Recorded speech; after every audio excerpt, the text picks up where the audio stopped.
Hello dreamers! I want to start today's Keep It Open by saying thank you to all the viewers of the first episode for all the messages you shared with me. Reading some of your messages, I remembered an issue that many people have shared with me during my career. The most difficult thing of transforming a dream into an open idea is deciding to start this kind of path. Many people are afraid to pursue their dream. They fear judgment, they fear the what if. In a notch, they fear failure. I think many of these fears are due to the messed up idea of success we were taught while growing up.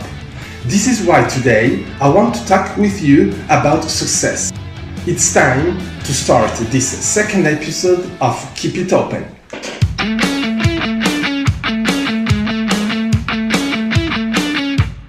From when we are born, society teaches us to measure success. We understand that a person is successful if it has money, if it's famous, or if it has many things. Best case scenario, we are taught to measure success by seeing how many friends or how much love a person has in his life. We get taught that success happens. Some say by chance, others prefer hard work, but all share this vision that success is the goal. They say, you get to be successful. Like if before getting there you're nothing, or worse, you're a failure. Failure narrative is even worse. In most places in the world, if you fail, you get nothing. You don't deserve nothing, if not blame or some compassion. If you are lucky, of course. Even in places like Silicon Valley, where the fail fast narrative has given a positive twist to failing, connecting it to learning, the concept of success is still pretty messed up. These kind of narrations have been influencing also my personal and professional life. For years, in my mind, I kept trying to follow this kind of rules. I will do this or do that so that I can be successful. I would work hard, and even when things went great, I will not be totally satisfied. Because according to the metrics I had learned to watch, I thought that I wasn't still successful. Hell, I was wrong.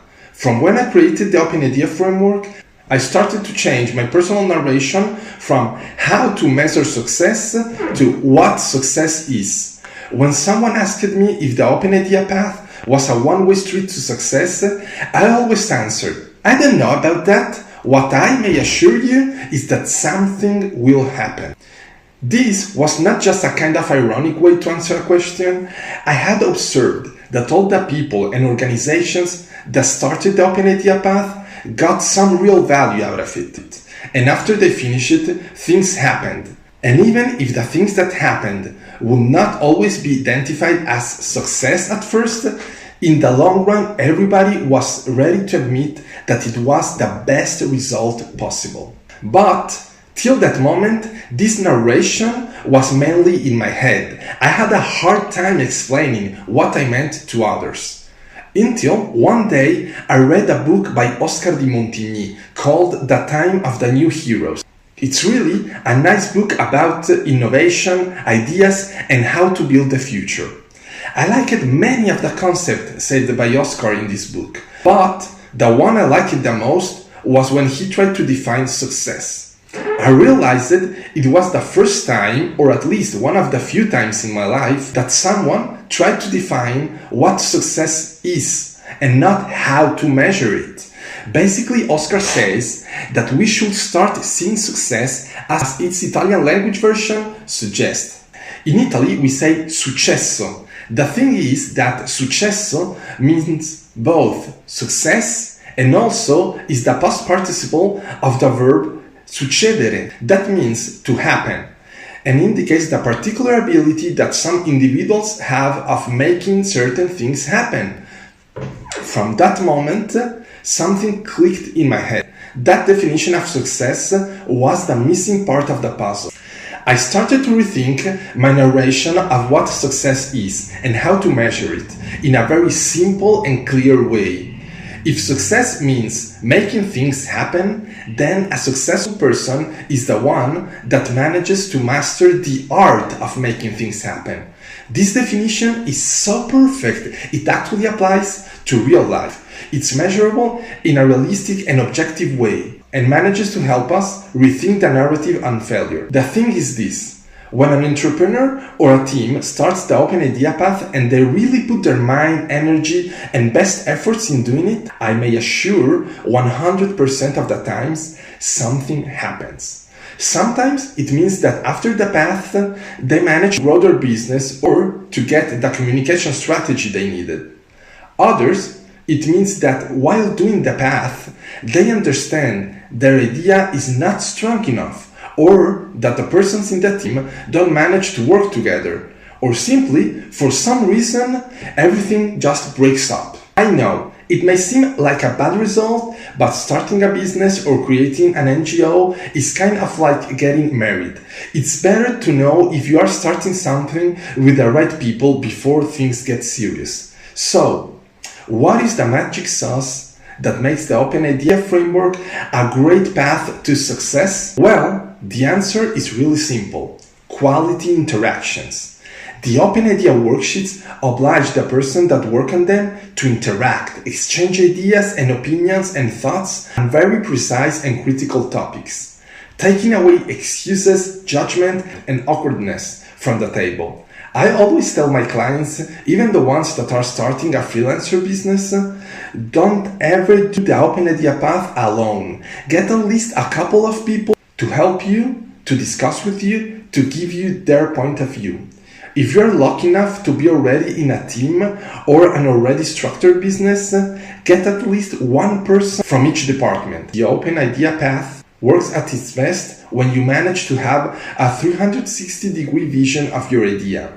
And that may only happen when you have quality interactions with people. The amount of success you may take from this kind of path is directly connected to the amount of data and quality interaction you manage to feed it with.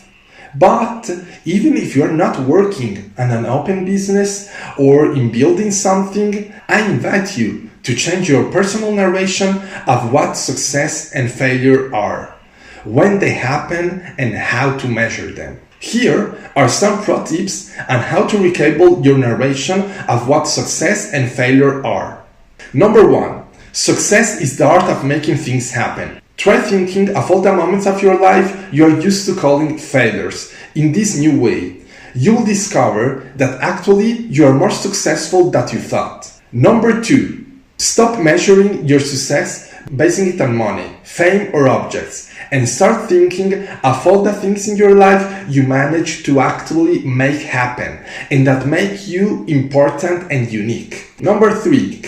If you have a dream or an idea of some kind, create your own path to success. Don't get locked in what other people think you should achieve. Think of what you want to happen instead of where and when you want to get with it. Number 4, you will have a real hard time making things happen till you are afraid of failure. Failure is part of the process. Trust the process. Sometimes things won't go as you wanted or as fast as you expected, and guess what? It's okay.